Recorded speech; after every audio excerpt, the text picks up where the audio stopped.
This story begins with a reporter, who was conducting various interviews from a guerrilla concert featuring the most popular girl group of those days, called Oh My Lady. These girls have a large group of passionate fans, who are also known as idol otakus. And among these types of groups, there are always those who film, and on that day, they would interview one of them. So, they approach and greet this person, who was in the middle of recording, asking him about which member he is filming. He replies that he is focusing on the youngest member, who was 17 years old, and goes on to say that he adores her and everyone who knows him knows this, saying that he is an infamous pedophile. All of this stemmed from his words coming from a famous wordplay in a variety show. But due to this misunderstanding, the guy ends up being arrested. Back at his home, he would reflect on this wordplay he used, realizing that he didn't think that combining these two words would cause all this disaster. And because of these words, his life was ruined, as he was now being harassed all over the internet, and his friends had leaked all his personal information. 3 years after the incident, we would see the mother of our protagonist behind a door, telling him that she was about to leave for work, asking him not to forget to eat. After a few seconds of silence, the woman would leave the house.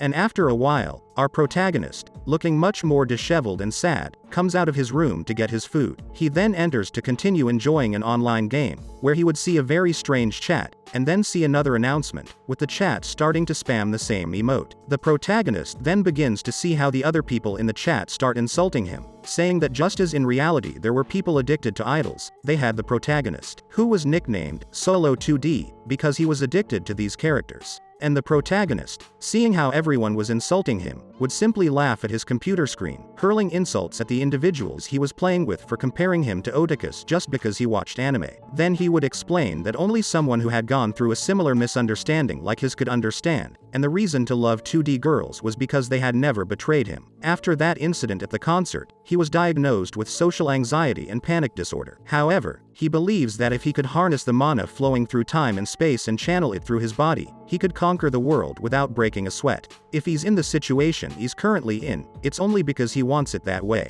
As he tries to peek under the skirt of a figure on his desk, he hears the buzzing of a mosquito. So, he would stand up and prepare to protect his beloved 2D girl, saying that even though he can't protect the world, he will at least protect her, reciting a strange incantation to prove who the true ruler of this world is, proceeding to attack the mosquito with his insecticide. Suddenly, he would be teleported to another world, where he starts falling from the sky, and upon reaching the ground, he hears a girl saying she couldn't believe Ai-chan had worked. Kneeling in gratitude to the protagonist for accepting her summoning, she says that he is the spirit who answered her call and she wants to know how to address him. For him, all of this is still a strange situation, and he would tell the girl he's a YouTuber, and she, not understanding what a YouTuber is, simply thinks he wants to be called Mr. YouTube. Just hearing his name, she can feel his great power. Ai-chan asks YouTube to deal with a monster she was pointing at, and as he turns to see what it is, the protagonist finds that it's a colossal-sized mosquito, and he watches incredulously as she tries to hide behind him while he faces the beast. However, he can't help but wonder if he can really do it, thinking about the fact that the situation he was experiencing couldn't be real. Realizing that he wasn't having any panic attacks, and he can even talk to this girl naturally. And as all of this seemed like a fantasy world, this dream was definitely something ideal for someone like him. So, he would start reciting the incantation again that he had recited earlier, but it has no effect. The summoner watches the whole show the protagonist put on with a lot of embarrassment, but before she could react, the monster explodes in front of them and in the summoner's eyes. She would be surprised to see the immense power of the protagonist, who, in an arrogant tone,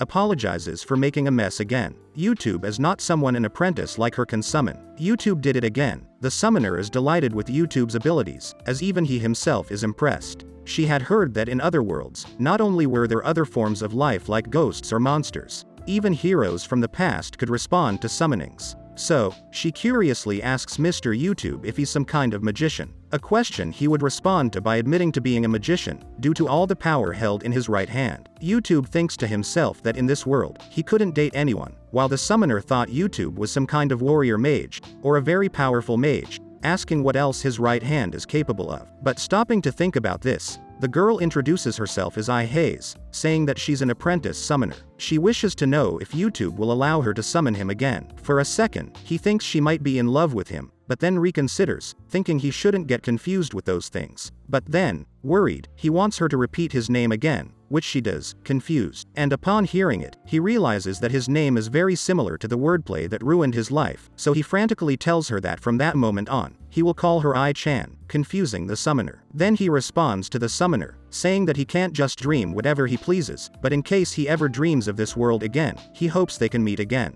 The summoner, not understanding very well, thinks it was a rejection, but a very poetic and sweet one, almost like listening to a bard. But in the end, she's glad to have shared this dream with him, so she'll now send him back to his world, thinking that she won't rely on luck next time, and realizing that she has to become stronger. So, she begins to recite the incantation that sends YouTube back to his world. The protagonist starts recounting that after deciding not to leave the confines of his room, he began to focus his energy on peculiarities like counting the number of words in various books, spending time counting in reverse from a specific time to coincide with the clock's hands, or even reading English phrases backwards. Then he thinks about how pleasant the dream he just had was. He comments somewhat sarcastically that his nap was restorative, more like a dream. He abandoned the activities he used to do overnight as soon as he mustered the courage to turn on his personal computer again. However, his habit of reading backwards and in English inevitably led him to sleep. He remembers the dream as an incredible experience at the time, but then he realizes how tired he is, which confuses him because he just woke up, so it doesn't make sense for him to be so tired. After a few moments, he notices a trace of dirt on his foot, covered in soil and leaves, so he begins to think that maybe he sleepwalks. Observing his surroundings, he sees that the door of his room is closed, meaning that no one has entered. Meanwhile, his parents are in the living room, with his mother very worried because the protagonist hasn't left his plate outside the room, indicating to her that he only had one meal all day. So, she knocks on his door to ask if he has eaten something and if he's hungry. His father, in indifferent silence, prepares to leave the house and head to a square near his home, where he smokes and observes his home, thinking and insulting his son. Meanwhile, in his room,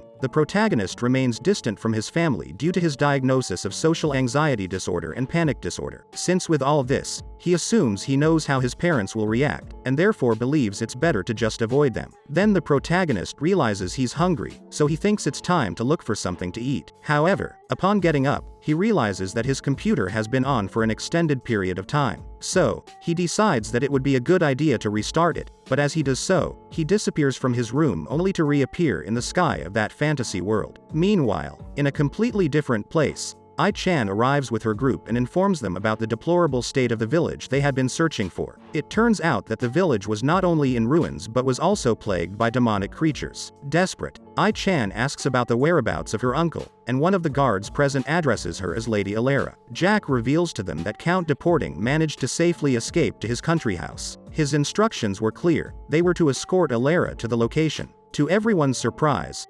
I-chan appears sooner than expected, especially considering that she chose the longest route to avoid a giant insect. If she were to claim that she summoned someone to defeat it, no one would believe her. She can only reveal that the creature disappeared after a considerable conflict. Alara, annoyed and arrogant, interrogates I-chan, eager to know if she managed to save the dress she coveted so much, but to her misfortune, the demons left nothing in their path. Alara orders I-chan to join that mysterious boy, but Jack informs Alara that I-chan is not very skilled at summoning, therefore, she can't venture into a demon-infested area. He reminds her that I-chan was always last in the rankings when they were apprentices, while Alara was always first. If Alara takes pride in her position, she won't be punished. A noise in the distance indicates that the Fallen have begun to invade that area, but since darkness prevails, they decide not to continue. It's at this moment that Jack decides to pass the time by telling a story to the rest of the group. It turns out that the mountain they're on is guarded by something known as a master, a watcher who oversees every action of those who dare to venture in.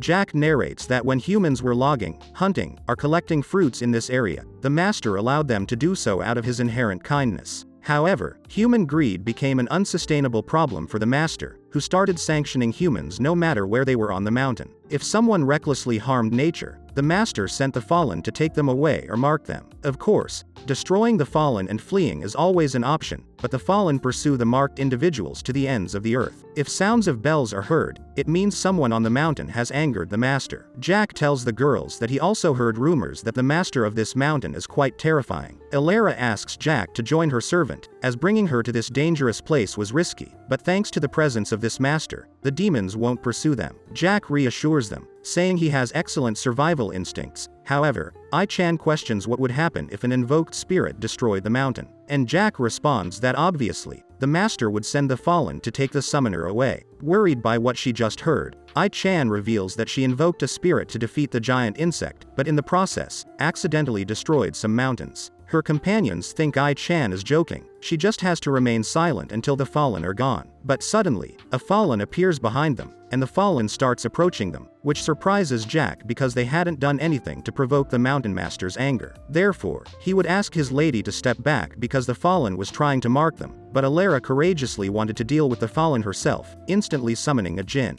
But Jack would say that this hadn't been a good idea, as before they were unjustly accused by the fallen, but now that Alara started a fire, the master and the fallen had reasons to attack them. Attacking the fallen with her Jin, they will try to escape while the Jin holds them off. They're still not marked, so they should be safe once they leave the mountain range. But Ai-chan points to the guys to look at a group of fallen, who started attacking the Jin, but the group sees this as an opportunity to escape them, leaving the servant behind. Ai-chan, in a desperate attempt, stumbles and falls to the ground, noticing her companions aren't by her side, and then realizes the presence of a fallen in front of her. So, she quickly starts running but ends up being hit by something, ending up surrounded by the fallen. Upon waking up, she realizes she's been marked and begins to think that most of this is YouTube's fault. Ai-chan asks YouTube for help once again, invoking him with the hope that he will appear to save her, but in the end, she thinks it's useless when she sees he didn't appear. However, to the summoner's surprise, YouTube returns to the battlefield in an epic manner. This makes the protagonist realize that this is not a dream. He sees that he has his wireless mouse in his hands and thinks at least he didn't hit his face on the keyboard. Ai-chan begs YouTube for help, realizing that they need to escape from these fallen. And if this wasn't a dream, then they were in serious trouble, so she needed to think things through. He is a superhuman who defeated a monster even bigger than these here. This was done for him. He's not afraid. He starts acting like a crazy, arrogant powerhouse.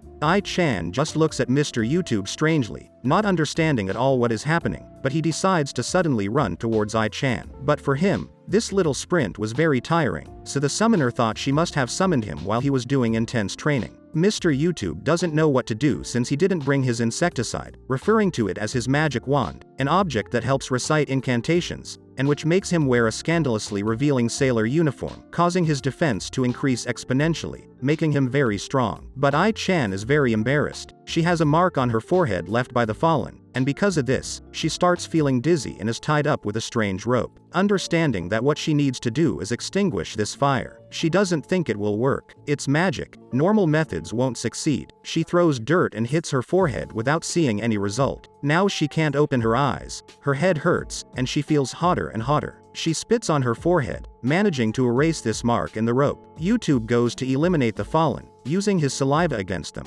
assuming they are inferior to him. Elsewhere, Jack and Alara are surrounded, so Jack shouts that he'll handle them while she escapes. Although she's the one doing everything, she notices the fallen are moving away. They can't believe they're making it so easy for them, and at that moment, the master approaches them, roaring with all its might, hitting our guys, causing them to fly through the air. Ai-chan asks YouTube to get up. His body is still the same weakling as always. This might be his limit. The only thing he brought is a wireless mouse, making him think he would want to have an insecticide to fight. He stands up abruptly, telling Ai-chan that if he destroys the master, he could do her a favor. She accepts. As they made a promise, she would have to come back alive. She utters a very strange spell about the mouse. If he uses his body as a conductor of 10 billion volts, it'll be a piece of cake to turn that thing into dust. Then the spell ends, and he sends it against the enemy, but at first, it seems like it didn't work, so the enemy now prepares another attack. YouTube is a fool. He forgot to charge the mouse, so with the battery in hand, he throws it with great force,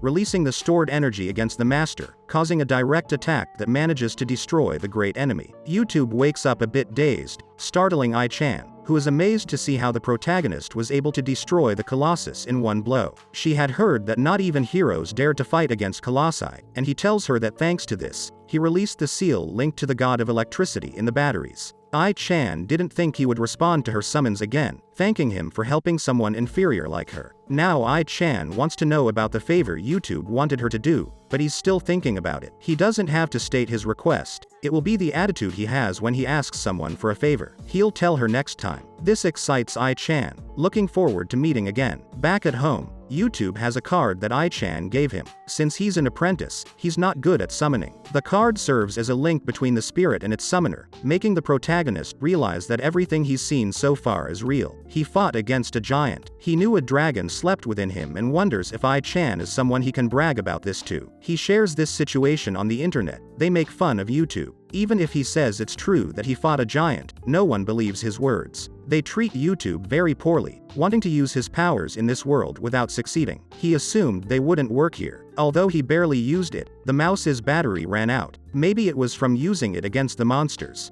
Ai-chan, at the camp, finds Benny, Alera's servant, who was following Alera's orders not to get up. Ai-chan asks him to stand up since she's not here. She says the fallen were terrifying. She wants to know if Alera will be safe. It's clear that she is, as she fled faster than Ai-chan. But Benny doesn't seem joyful at all. He observes that there was a huge explosion here. Ai-chan tells him the Mountain Master appeared, assuming he got lucky to defeat it. But Ai-chan isn't referring to Alera, but to the spirit she summoned. YouTube got lost in that world, unable to believe he forgot the first broadcast of the double version of Monami in Korean, the second season of Idol Produce, which he had been eagerly waiting for. They brainwashed him. So, this is the fate of a legendary summoned spirit. He observes that it has started, greatly appreciating the production. It turns out that this series is very important to him, as it follows the story of the girl named So-ah, whose reappearance in public after a tragic accident has caused quite a stir. This unfortunate incident refers to a misunderstanding triggered by a play on words made by the protagonist, a character known as YouTube. So-ah then reveals that her real name is So's Ryenga, a name that subjected her to mockery during her childhood due to its double meaning in Korean, related to military ranks.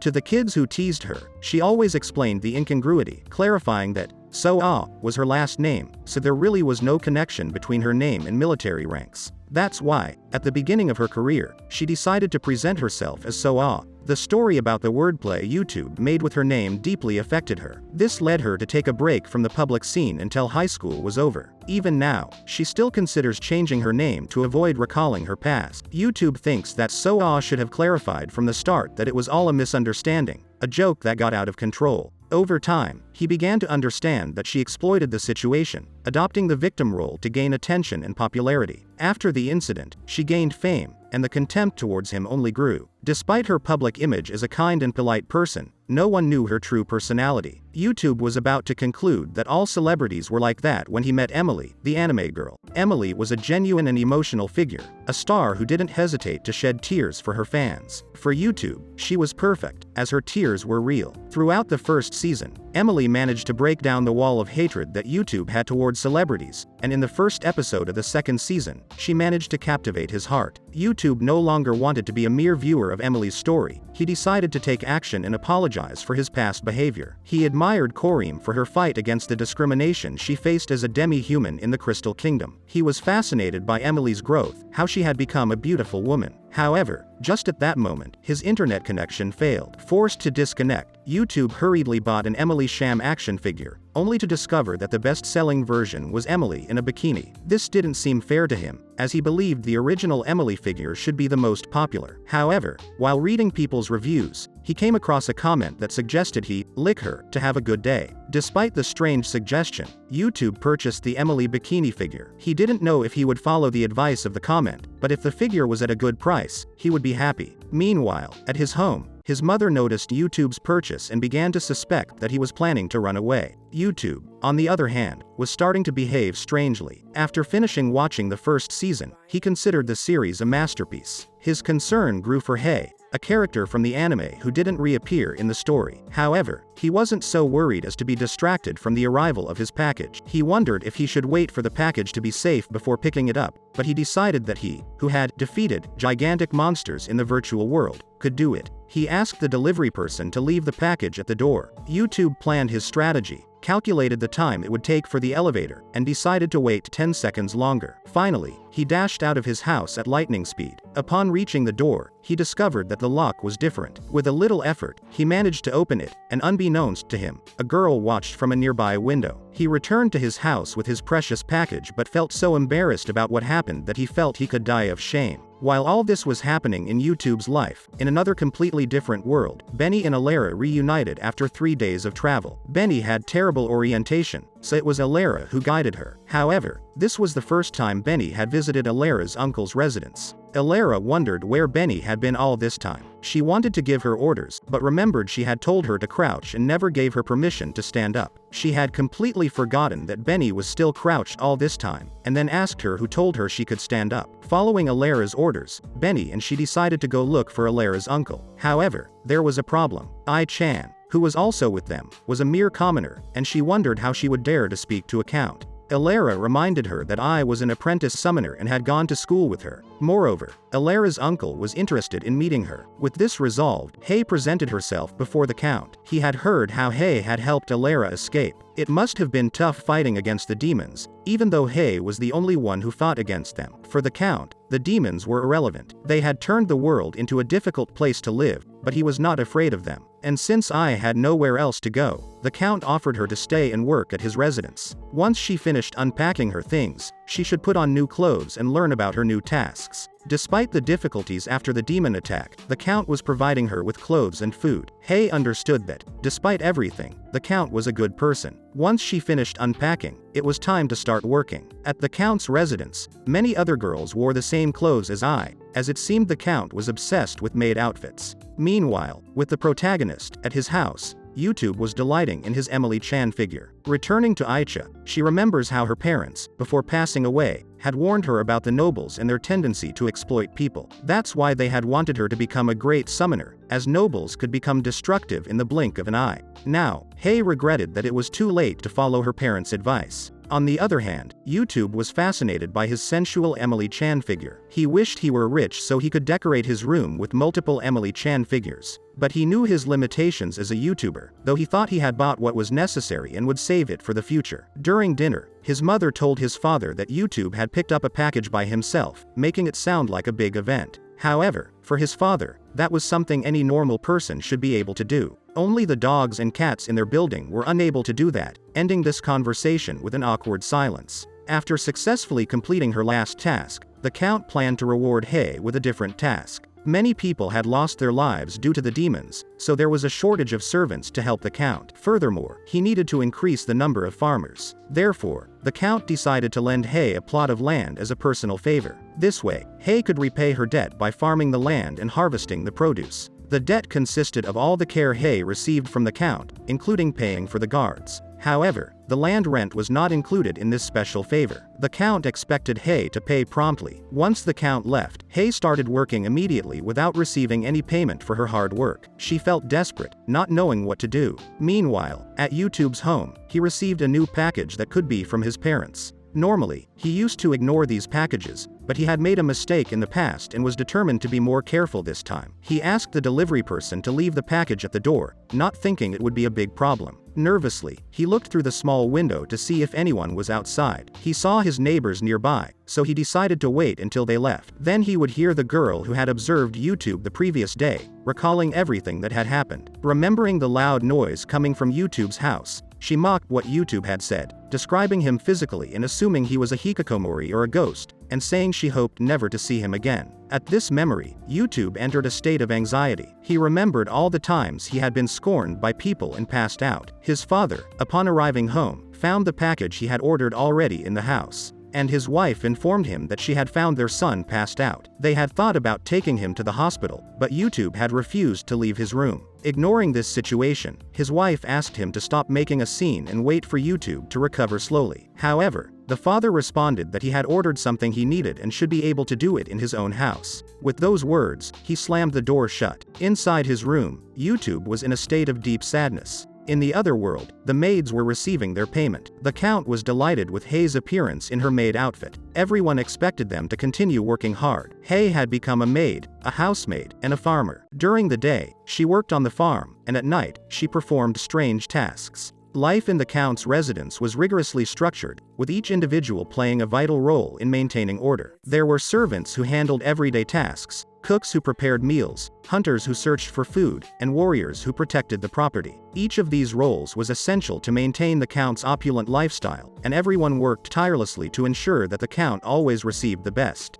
However, Hei felt that the distribution of roles was unfair. She couldn't just wander around and do as she pleased. She felt like a slave in this grand mansion. Every time she read the tasks assigned to her by the Count, she realized that the Count often sent people to work in areas where demons appeared most frequently. This seemed like a lack of consideration for their safety. One day, Hei found that birds had devastated her field. This event deeply affected her, as her field was her only source of income. If she didn't take good care of her field, her debts would only grow. Instead of relying so much on YouTube, she decided to take matters into her own hands. She tried to summon a spirit, just like Alara, to scare away the birds. However, the summoning turned out to be a complete failure. Frustrated, she decided to scare away the birds herself. At that moment, she realized that a simple farmer could be stronger than a demonic spirit. Perhaps, she thought, she should focus on being a farmer. Meanwhile, Jake returned with encouraging news. Alara's father, who had been absent for some time, was safe and sound. He had been working with the king to develop a strategy to combat the growing demon threat. They had discovered the cause of the sudden appearance of the demons and were ready to share their findings. The king's envoy, Aurorian, was a mage from the northern region of Kali. Although magic was no longer as common as it had been in the past, Aurorian remained a competent practitioner. Decades had passed since the last time he practiced his magic, but he still considered himself an expert. Aurorian confirmed that he was from the continent of Kali. On this continent, there was a portal that connected their world to the demon's world. Most people already knew that they had sealed this portal to prevent the invasion of demons. The kingdoms of Kalium had sent large numbers of soldiers and mages to maintain this seal for centuries. Brave men and women had tirelessly fought against the few demons that managed to break through the seal. However, recently, the number of demons that had managed to break the seal had increased alarmingly. As a result, the northern region of Kali had suffered considerable devastation.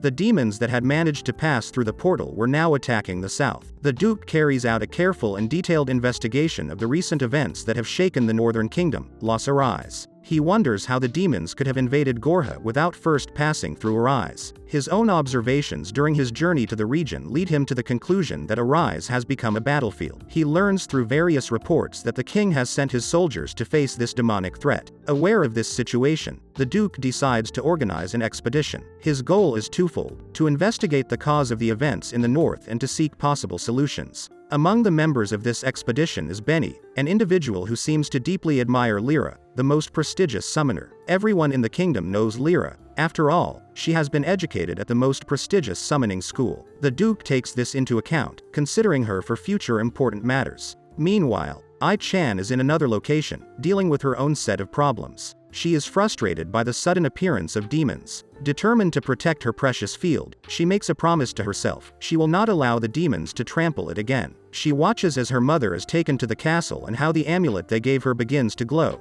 a clear indication of imminent danger. Ai-chan knows it's not safe to go out at this moment. The demon danger is too great. Nevertheless, she understands that the day will come when she must confront them, stand up to them, and utilize her teleportation ability. At that moment, YouTube's arrival changes things. YouTube appears on the scene, facing the monsters with an astonishing display of power. Believing the demons have done something to her, Ai-chan makes a promise: she will make them regret touching her. She quickly conjures a spell using a lighter and prepares for the impending battle. The fight between YouTube and the monster is intense and fierce. Thanks to his ultimate ability in the lighter, YouTube manages to defeat the monster, splitting its body in half. Ai-chan feels safe beside YouTube and realizes that this world is much more dangerous than the world they come from. She vividly remembers how the demons destroyed her field with a single blow. Despite everything, Ai-chan stands firm and explains to YouTube that the field belongs to the Count, and she's merely a farmer, not a summoner. Upon observing herself, she notices she's wearing a maid uniform, created by some cosplay company. She admires the design of the uniform and understands that it's an authentic maid uniform, worn from hard work. Amidst all this,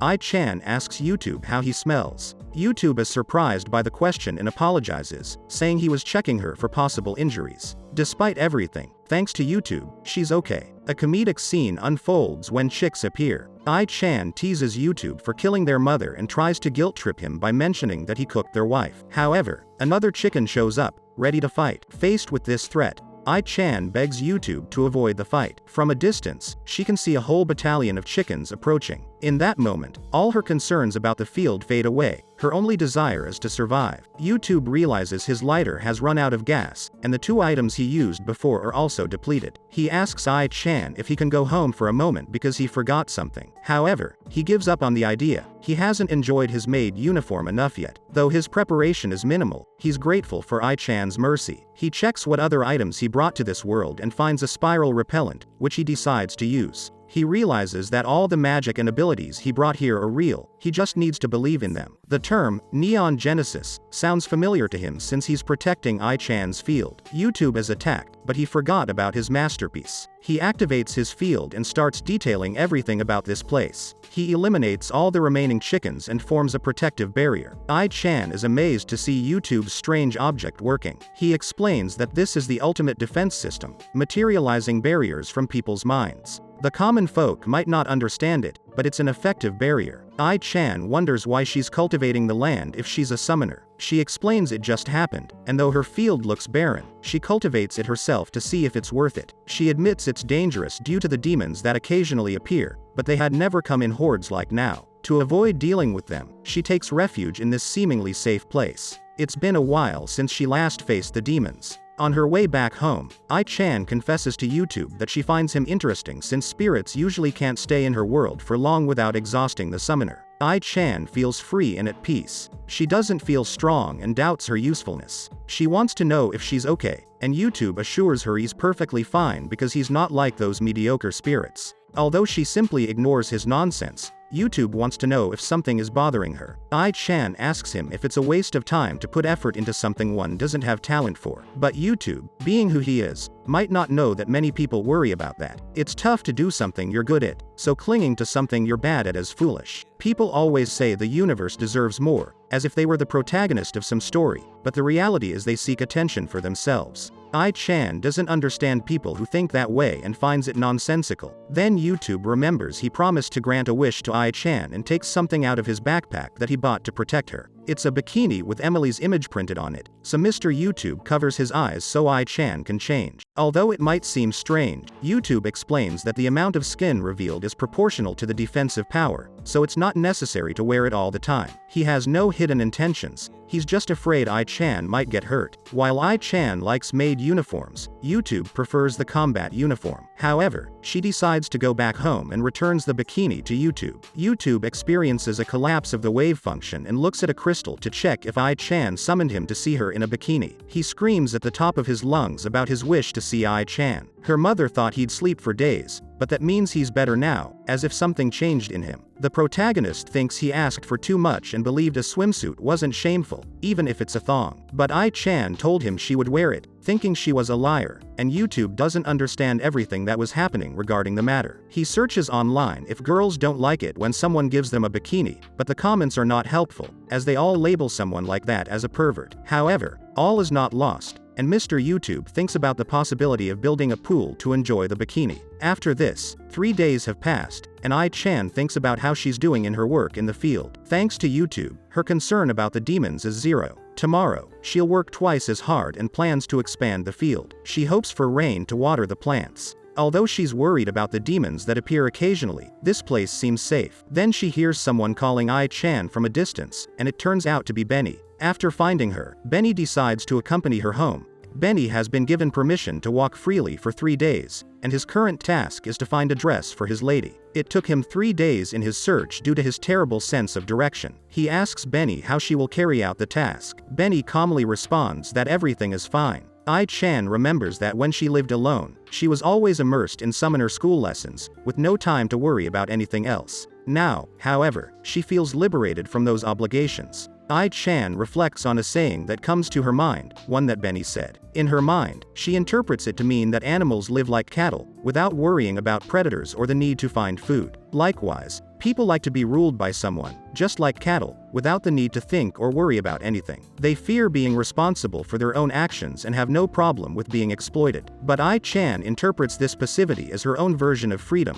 believing that if she were completely free, she could be anything. She is a free citizen and, furthermore, knows how to summon spirits. Ai-chan is certain that she will have many opportunities in the future, as summoners are said to potentially become heroes. However, she doubts this assertion, as she doesn't consider herself talented for it. She previously mentioned defeating the Titan, but summoning a spirit of that level wasn't enough. She can only summon one spirit. Her luck helped her summon a very strong spirit. Benny believes it's better to summon a strong spirit than to call many weak ones. If the spirit takes a lot of damage in a fight, it would have to return to the world it came from and stop responding to the summon. Lower spirits are abundant and similar, so they can be summoned again, but those that are stronger, like ancient heroic spirits or gods, are prone to being a single entity. Ai-chan acknowledges that this is complicated to understand. She assumes that summoning a farmer must be very easy because there are many of them, but when it comes to account, they only need one per area. If she can't summon him, it's over. And she makes it clear that she can't summon anyone else apart from YouTube. Benny consoles Ai-chan, assuming that she feels insecure about her summoning ability. Elsewhere,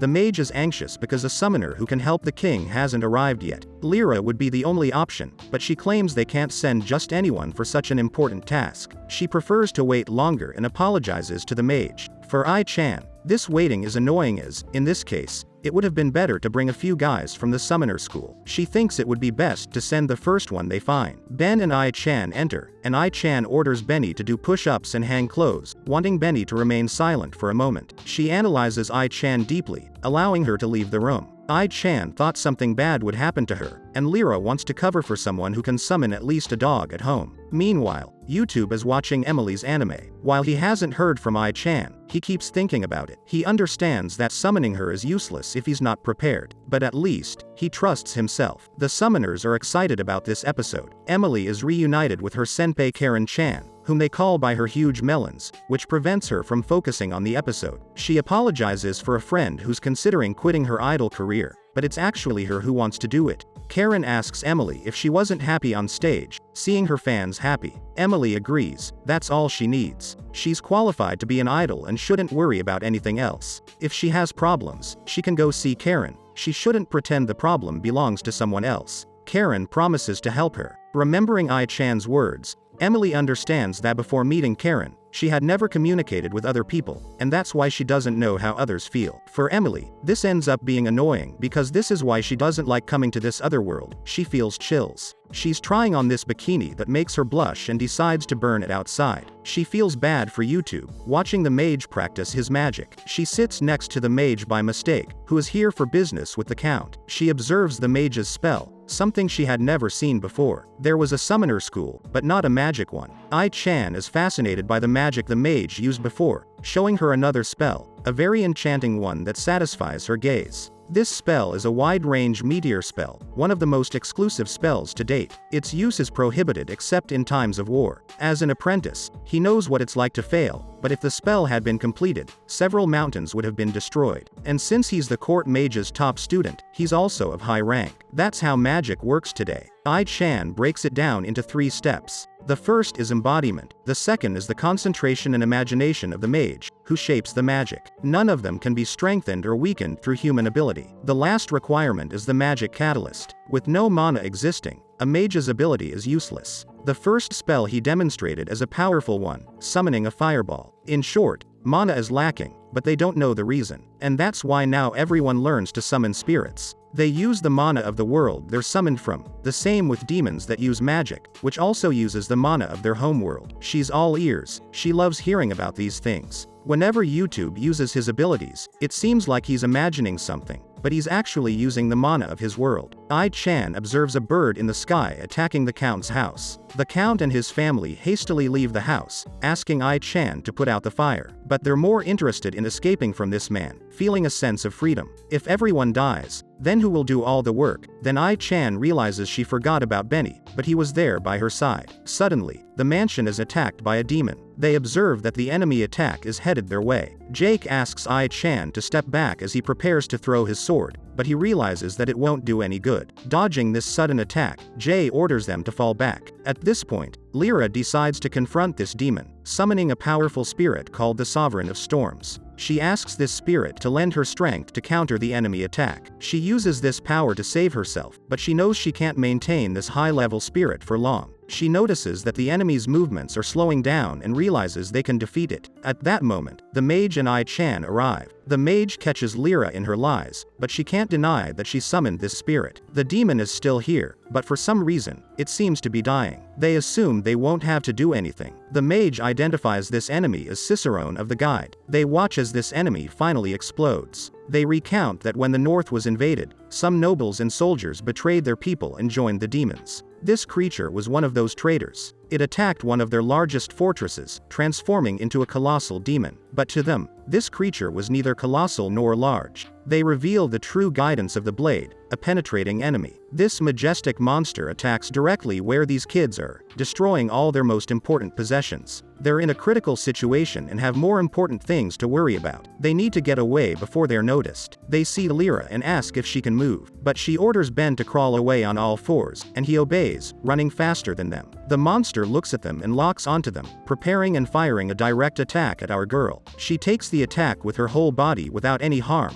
surviving thanks to YouTube's bikini. She wonders how he did it and how he got such a powerful artifact. They explain that she received it from the spirit she summoned, which surprises Lyra. Back with Mr. YouTube, he's sleepless due to thinking about all this. He'll be fine as long as he has an energy drink. He falls asleep and is transported back to this world, completely asleep. They understand that YouTube is an ordinary person. Jack suggests they decide to fight. They won't escape. Although it seems like the monster hasn't noticed them yet, with so much attack, it might. Lyra must understand why such a strong demon is here in the south. That's because the unknown, due to its reckless movements, wherever there's a threat to the demons, it will suddenly appear to attack it. But they don't pose a threat to the demons. However, the demons see Lyra as one. If it was because of her, then there's no point in escaping. They order Ai-chan to do something with her spirit and to wake up YouTube. They want to know when she summoned him, and upon waking up, he sees many new faces, and looking around, he sees the Count wearing the bikini that Ai-chan should be wearing, which scares her. YouTube wonders why they gave such an ugly person the bikini. He had mentioned before that the amount of revealed skin would result in greater defensive power. They decide to save the Count. The bikini only works for female characters, it doesn't work on this kind of guy.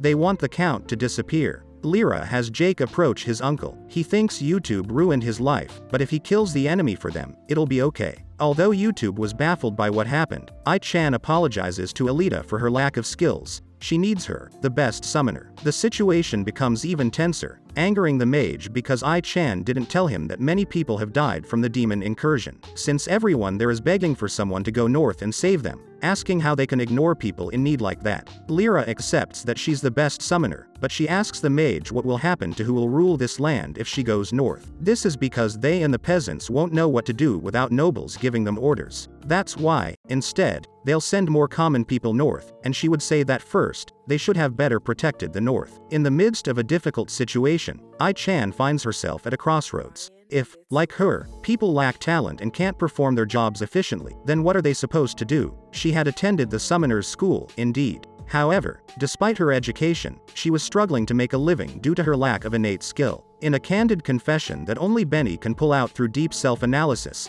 Ai-chan admits her shortcoming. She points an accusing finger at her own weaknesses, wondering if it makes sense to risk her life for people who, in her opinion, are idiots. She argues that instead of taking reckless risks, they should be begging for the opportunity of their lives. Her voice, filled with desperation, resonates as she expresses her conviction that she lacks both talent and a strong work ethic. In a painful confession, Ai-chan labels herself a burden and laments even further her own foolishness. Though deeply regretful of what has happened, she knows in her heart that if she truly regrets it, she has to act and do something about it. But then she wonders if a simple apology would be enough, as Ai-chan yearns to know what she could do for herself, as she's determined to do whatever it takes. Amidst this emotional storm, attention turns to YouTube. Ai-chan wonders what YouTube is doing, noticing he was acting strangely. And on his part, he was frustrated by her lack of self-esteem. YouTube grabs an energy drink and scolds Ai-chan for her self-deprecation. He reminds her that she was the one who summoned him, but now she's being disheartened, saying things like she didn't put in enough effort. He apologizes and asks her how she can feel like a burden and kneel before a selfish girl like Lyra. She was the one who summoned YouTube. She should hold her head high and not submit to those who have never worked hard. Suddenly, a powerful lightning bolt erupts from her mouth, and incredibly, she starts flying towards the enemy covered in an aura of lightning, initiating a great battle against that monster in the sky. The epic battle that unfolds between YouTube and the giant beast keeps the enemy cornered, leaving the people who observe the scene amazed. They were unaware of the existence of a spirit of such magnitude. YouTube, now in berserker mode, showcases his abilities against the beast that refuses to give up. Both fighters are determined to win and end this battle. Suddenly, the beast launches its most powerful attack, but YouTube takes it head on. With a final and decisive burst, he defeats his enemy, causing it to explode completely and fall to the ground. Seemingly unconscious after the intense battle, YouTube doesn't respond to anything. However, he suddenly burps, expressing his wish for Emily Chan not to shed tears for him. The mage contemplates for a few seconds the protagonist after witnessing such a display of power, thinking that Mr. YouTube will be the key. As he saw it, the protagonist was the only one capable of saving the people of the North. This idea, though unsettling, comforts him. He knew from the beginning that YouTube was special, an odd element that could be uncomfortable but undeniably valuable. Begging the heavens, the mage seeks YouTube's support. They need his overwhelming powers and abilities, an impressive resource that leaves our dear Ai-chan astonished and stunned. She, in her great humility, tries hard to deflect the responsibility attributed to her, insisting that her skills are ordinary and that she could only summon YouTube thanks to him. In the end, with some resignation, Ai-chan realizes that indeed, she has managed to summon a powerful spirit. That, in itself, makes her the most outstanding summoner. In some way, YouTube encourages her to prove her worth, to proudly carry her title, and to face the path ahead with determination.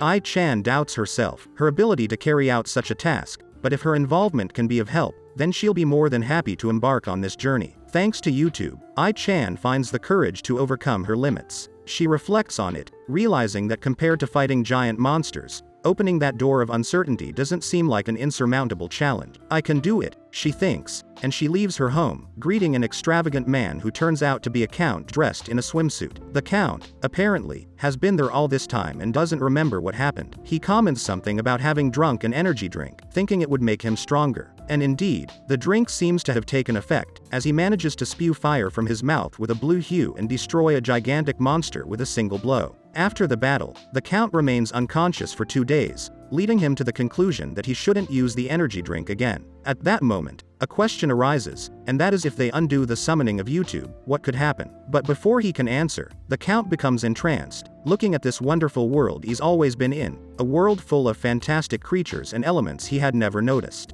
At that point, Ai-chan also stands agape at the sight of all these things that are also new to her. On YouTube's part, he shows curiosity about how a particular ship works and smells, which turns out to be the ship sent by the king. Apparently, this ship uses mana to fly, making the encounter with YouTube an honor. For YouTube, it's also gratifying to meet other mages. However, Neen had mentioned before that the ship uses mana to move, which leads Ai-chan to question, as mana was supposed to have disappeared in this world. Neen responds that while it's true that mana has diminished, it hasn't completely disappeared. According to Neen, mana is generated and circulates through the atmosphere much like air. He uses the magic he showed Ai-chan as an example, which required a certain amount of mana to function. However, moving a ship of that size requires much more mana. That's why the ship is equipped with an object created by alchemists called a shellco, which constantly absorbs mana from the atmosphere and also stores any excess mana. Thanks to this shellco, the ship can move, even in a world where mana is scarce. In that sense, alchemy seems to be the dominant science in this world, an idea that leaves Ai-chan somewhat depressed. Meanwhile, Benny seems discontented, recalling that Lyra ordered him to go north since they needed a servant to assist the summoner. But Benny hates the idea of going north even more than staying with Lyra. If he does well, the king might release him from his servant status. If he stays with Lyra, he wouldn't have to follow her orders anymore. But this idea triggers an arrogant attitude in Benny, which is interrupted by Ai-chan's intervention, who pleads with him to let her do it. In the midst of his frustration and longing for freedom, Benny rants against Ai-chan, whom he considers a very useless summoner. He's staking his life on her, but he fears this act might mean his death. Finally, they arrive at His Majesty's castle, a flying castle that leaves people amazed. The mage activates an elevator, allowing them to ascend to the castle's summit. Ai-chan is amazed by the view since she had never seen the world from that perspective before. However, the experience also leaves her dizzy and fearful. Ai-chan asks why the king's castle is in the sky, to which they respond that it's to prevent wars or demonic attacks.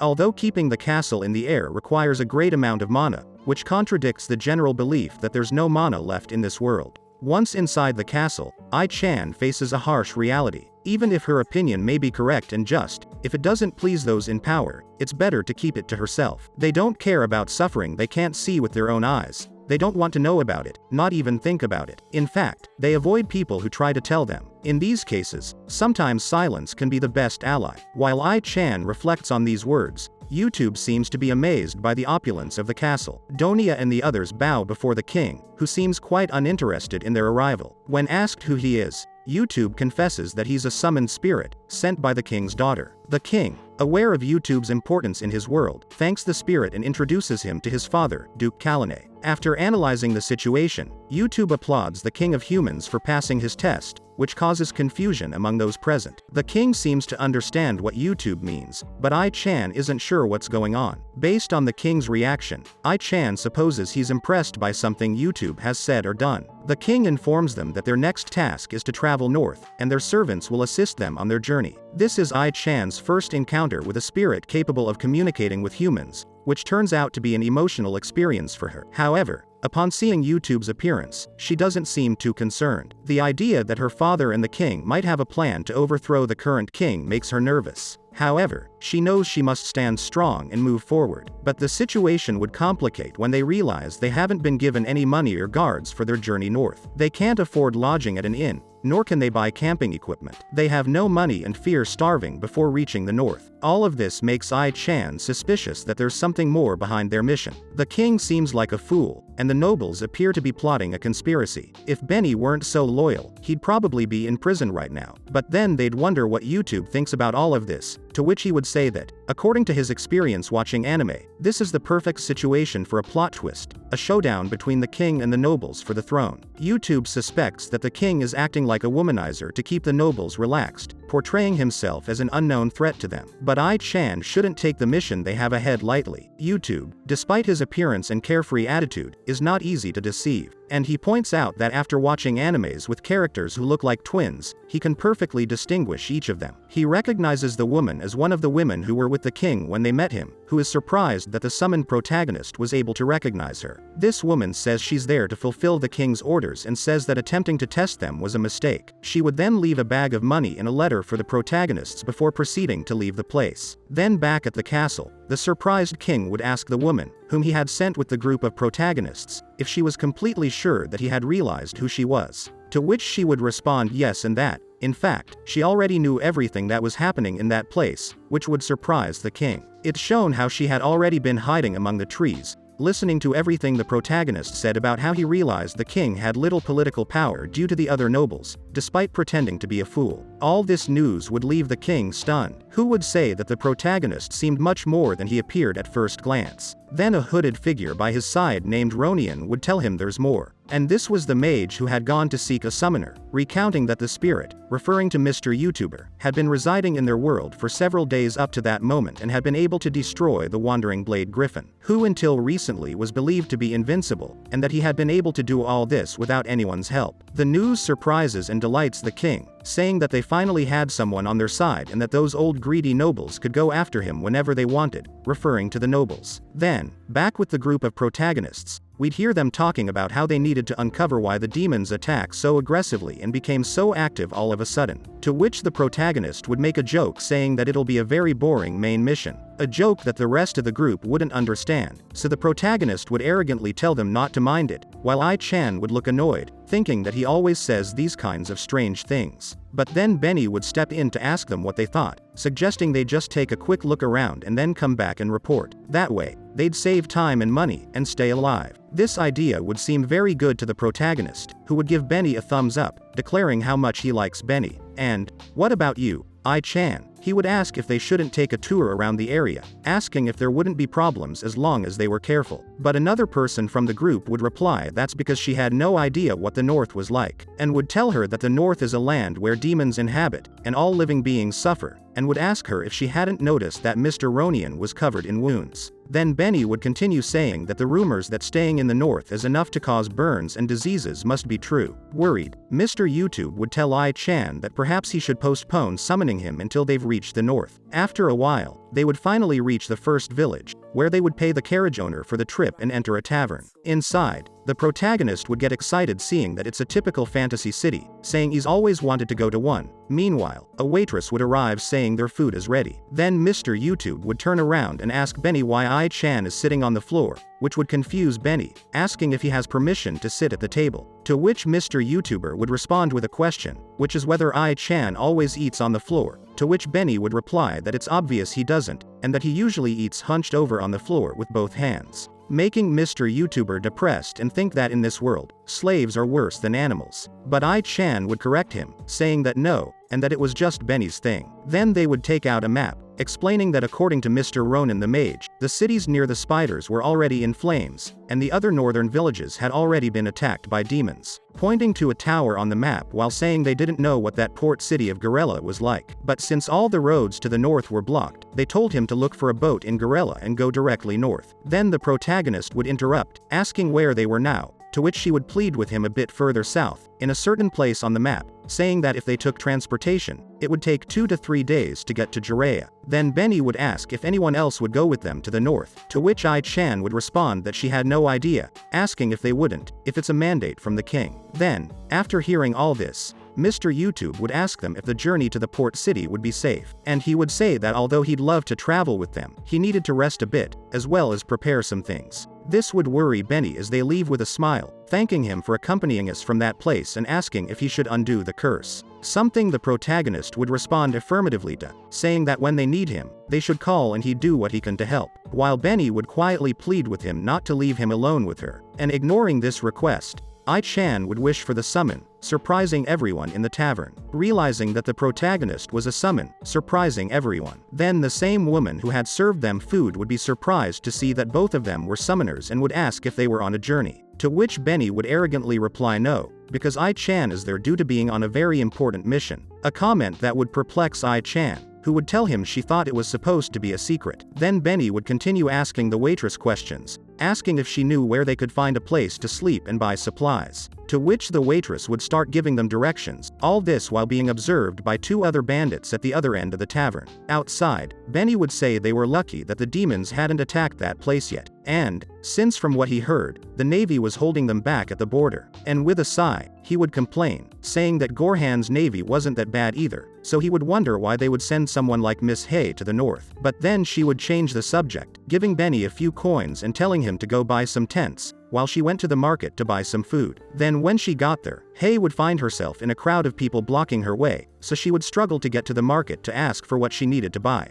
But then, upon checking her bag, she would realize it wasn't on her waist, worrying her and turning amidst shouts saying she needed to pass. All this while 2 thugs laughed about stealing Ai-chan's bag. Sometime later, outside this village, Ai-chan would be crying while being comforted by Benny, who would say that people are cruel, saying she couldn't believe they've given such a mission to an idiot like her, a comment that would make the summoner want to cry even more, while Benny continued to say that if the country were to be destroyed, all the blame would fall on her. Meanwhile, in the protagonist's world, he would appear again in his home, surprised to see he had returned, saying it was much better than the last time he played a virtual reality game. But then he would hear someone knocking on his door forcefully, shouting and demanding that he open it, to which the worried protagonist would start to approach to open the door. But before he could do it himself, a strong blow would send him flying, throwing him to the ground and scaring him. And as he looked up, he would find his father, who would ask him what the hell he was doing, completely furious. And seeing that the protagonist didn't give any response, he would yell even louder. Then he would start asking them things like if they ever told him anything about locking himself in his room. He would respond that they never did, so the least he should do is eat what they leave for him so his mother doesn't worry. And it's because they had been knocking on the door for hours, and he asks if it's so hard to answer, and what more he wants from them, asking the questions increasingly annoyed. Seeing this, his mother then tells his father that she will talk to him, and in the end he leaves the house in anger, questioning why they had a son like this. She had been worried about him because he hadn't eaten in 2 days, which worried her as she didn't know what was going on with him. Taking a look inside the room, she sees bread on the table, which seems strange to her as she doesn't remember buying it. He explains that he's also doing something important for himself, and asks them to just leave him alone, something his mother eventually allows. After this uncomfortable situation, the house falls into a deep silence, leaving Mr. YouTube indignant that giant monsters couldn't harm him, but a door did, declaring how he hated this world. In the other world, with Ai-chan and Benny, she admits they're pitiful, saying they've been sleeping on the floor for 4 days and now they're so hungry they could eat dirt. However, looking at the positive side, she says at least the view is good. And to think they agreed to arrive in 3 days, and that was the plan if they were taking a carriage, but Benny can fix it by running like a horse, using the 4-legged method. Then Benny starts shouting that it's his fault, saying that if he could run like a horse they could get to the north and wouldn't be in this situation. Then annoyed, asks him why he bought a fishing rod without catching a single fish. To which he asks if it's his fault now that there are no fish, but taking the rod, asks him how he knows there are none if he didn't even look inside the river. And upon casting the line, she manages to catch one instantly, complaining about how she's better at farming and fishing than summoning. Benny then proposes to abandon the mission to sell fish. Both of them are pretty out of it because they're so hungry. Then they feel a very tremor-like movement in the ground. Then from among the trees emerges a giant animal that continues on its way, taking the fish they worked so hard to catch with it. But suddenly, it disappears, being crushed by a beautiful lady, who, upon noticing the two, advises them not to camp here. Then tells her they're on their way to Jiraiya, the port city, and the woman tells them they'll have to walk for at least another full day, and their only option will be to camp, and she tells them avoiding these areas is important as demons come here. One of her men informs Aika that the scouts have captured the beast, and that it will arrive soon, so she orders her companions to take their positions. The hunt was about to begin, and seeing this, Ai-chan told Benny to go see what was about to happen, but the boy was only crying sadly over having lost his fish. Determined to take the initiative, Hei launched an attack in the form of a gigantic rhinoceros, taking advantage of the enemy's weakness to split it in two. Ai-chan, seeing this, wasn't sure if it was magic, but it was something similar. She understood that her dagger was special. After a few minutes, both Ai-chan and Benny were invited to the camp. There, Aika explained that their company was there to protect people at no cost. It was their duty. Benny guessed that these were not the soldiers who protected people from their country, but the second in command told them they were very naive to dare to think that Aika had been in the north. He then started pointing to the bards, saying they had been there since last night. The artisans had joined that morning, planning to leave once they finished their work on the carriage. Everyone had their own reasons to be there, but not everyone could have soldiers guarding them. However, in a joking tone, this second in command would ask Aika if that was the reason, a comment that would annoy her. Meanwhile, Benny would ask Ai-chan if these people seemed trustworthy to her. She responded affirmatively. Then Ai-chan began telling Aika that it seemed she had used magic against the monster. It turned out that it was the power of the dagger, combined with the dagger. But Aika would be surprised that the summoner knew something about alchemy, to which she responded that the only thing she knew was that it stored mana. Then Aika explained that this tool used the stored mana in the shellkin to create a magical blade, and without enough mana to work, even for mages, recharging it took part of the day. They used it because it was convincing. Then the second in command would add that Aika also killed demons with a normal sword, and that was what they should admire, not the other trivialities. Our protagonists, more determined, made their request, asking if some of them could join their mission, and they explained that they were heading north by orders of someone important and needed the help of strong warriors. The second in command told them that their mother wasn't the most important person in the universe, and that with them, it was enough to do the errands. But trying to convince them, he would stand up and express that by order of the King of Gorha, they were asked to join the expedition to the north and help in any way they could, and this was the will of the King of Gorha. This surprised everyone because it was a true royal mandate. Meanwhile, returning to Mr. YouTube, he would say that to him, humans are like rooms.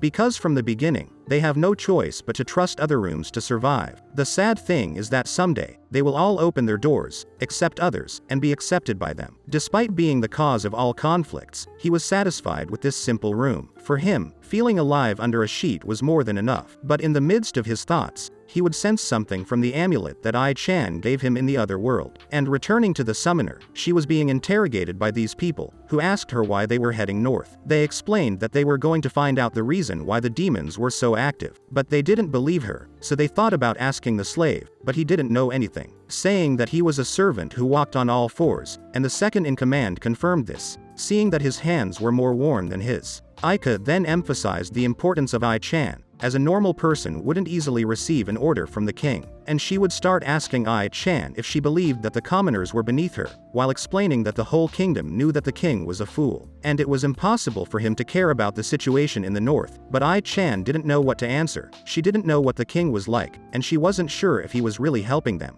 It could be that someone was impersonating the king and helping them because they were the ones who truly cared about the country. She wondered why she quickly accepted their words without thinking and without being sure of herself. Then Aika would start to tell him that the same thing happened when she was returning from the north. All she had to do was deliver some important documents for the king, but who thought her men would try to kill them. And upon waking up, many of her comrades had perished, and it was also where she lost her left eye, understanding later after hearing a song that talked about the king and his mistreatment. She decided that the eye she lost was the price to pay to see what couldn't be seen, and perhaps that's why her eye hurts more than usual. Suddenly, Aika receives news about a demon approaching the camp, one they had never seen before. But she tells him to calm down. First she will deal with these two, and then they will prepare to fight. But this enemy is very different. As he raises his gaze, he sees with his own eyes this giant that overshadows the night. Aika says she recognizes that demon, a monster from the north, whose attacks can split the sky in two. The Lord of the Wall, the master of the wandering blade Gria, and after introducing him, she wonders why Kaltavia of the Twilight was here. Ai then interrupts them and asks to be released because they can't defeat that demon.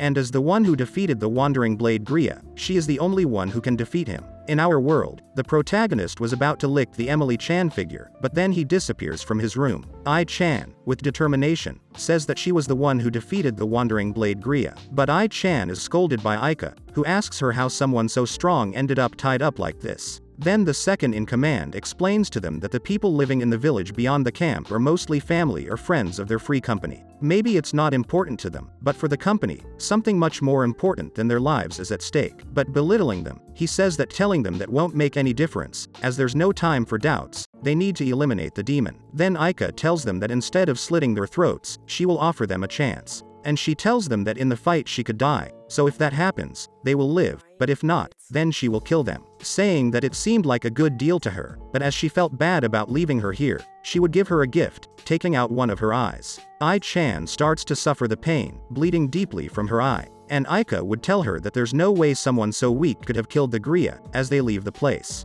After making sure the mercenaries are gone, Benny decides to start climbing the post where she is tied up, freeing himself and then freeing Ai, who is bleeding out. Seeing her in that state, Benny suggests that it would be best to surrender from the beginning, since they weren't even capable of facing regular people, and that if they were thieves instead of mercenaries, they would be dead. They could simply go back and tell the king they failed, or they could flee somewhere else and live in hiding, since everyone will be very concerned about the demons and will believe they died in the north. Ai interrupts Benny to ask if he remembers what she told him about dreaming like a wild animal to live like cattle. Cattle envy wild animals and jump over the fence, as they must pay a price for their freedom. Benny agrees, saying that this is just the price for crossing the fence unprepared, as they're still not ready, so they should surrender. But she says she's the only one who's not ready. A powerful spirit like Mr. YouTube responded to her summoning, but because her summoner is someone so weak, they couldn't accomplish anything. Benny tells her they'll have to bandage her eye and they don't have any money left, but he'll figure something out. But Ai interrupts again, saying that demon was here because she destroyed the Gria. And preparing an invocation, she says she won't allow the loved ones of those people to die because of her fault. And she begins to wonder what they would do in the north to ignore this kind of tragedy, and if she can no longer become a summoner that adapts to YouTube, and then the invocation would appear. Seeing how Mr. YouTube was licking a girl, who was actually the Emily figure, which had come to life, and seeing what was happening, Emily shouts at the protagonist, telling him to stop licking her, calling him a pervert. This would leave the protagonist shocked, and he would try to clarify things by saying it was a misunderstanding. But she, looking at the whole situation,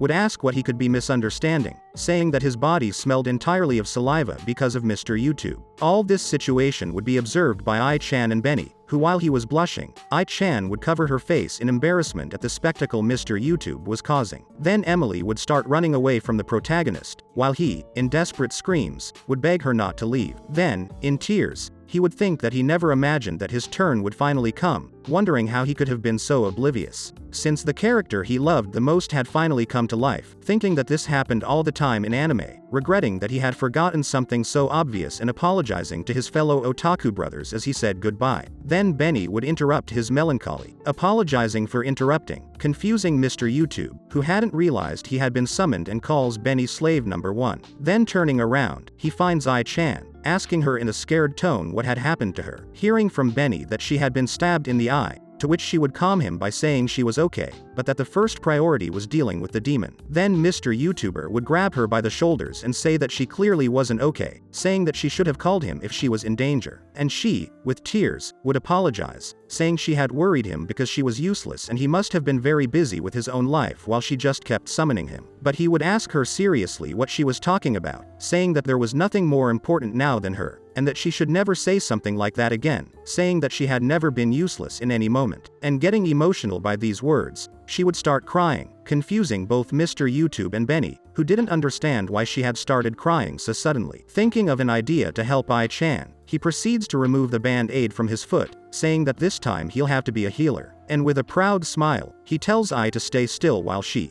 looking at the bandage filled with blood and hairs, gets disgusted and starts to move away. But then, amidst screams, Mr. YouTube would tell the slave to hold her still while he clarifies that his name is Benny. Then he would finally manage to put the bandage over Ai's eye, making it start to glow. Benny is surprised to see that Ai-chan's eye begins to heal, while Mr. YouTube arrogantly says that both healing and destruction are two sides of the same coin, and that this must be the luck of destiny. Meanwhile, on the village, which is already destroyed and in flames, the giant knight would be walking, being observed by the bandits who are trying to save as many people as possible from that giant monster. They would observe how, due to the distance and the size of that colossus, they aren't even able to see its foot, so one of them would try to attack to measure the distance, but in the end, he wouldn't even come close to that colossus. Seeing the dire situation, the second in command would ask the leader Aka what they should do, as now they can't even approach. She would see the situation. Apparently the long-range weapons were useless against him, and she would wonder what her dagger could do against that thing. Then she would turn around to shout at her comrades, saying that all of them should get a boat and warn the nearby villages, while the rest help the villagers escape. Then she would address a few words to the second in command, saying that he was now in charge,